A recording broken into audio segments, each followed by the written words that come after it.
Harare Regional Magistrate Marijuana Zogofa, a strong businessman Moses Mpofu and Mike Chimombe in remand prison in a case in which the two abused $88 million presidential got pass on scheme. Sabina mashoko bla nyo gwamzana zo to subscribe or like got on the bell icon. Tivna na mo gwamchinzi. The two appeared at the Harare Magistrate Court after the arrest on Wednesday morning for fraud charges. This means Mpofu and Chimombe will spend the night in custody before returning in court tomorrow.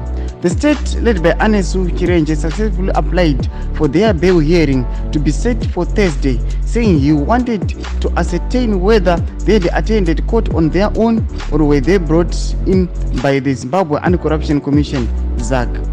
The state said it wanted to review documentary evidence before filling an application opposing Mpofu and Chimombe's bail request. Sando na iribuda pana pationa aya mzalani zuro pana makona Mike Chimombe na Moses Mpofu aya wachivharirwa aya vachinonzi vari kunorara muusungwa asiperi mushe muri Zimbabwe but vanhu havasi kufara nokuda kwokuti aiwa seWikino Chivhayo asara vamwe vaviri ava vabatwa maallies aWikino Chivhayo but Wikino Chivhayo haana kusungiwa muri Zimbabwe. Aiwa taimbozvitaura tichiti aiwa vamwe vachasungiwa but vamwe havasungiwi nokuda kwokuti munongodziziva nawo nekunzi vari infiltrated kana vari linked up nemutungamiri wenyika.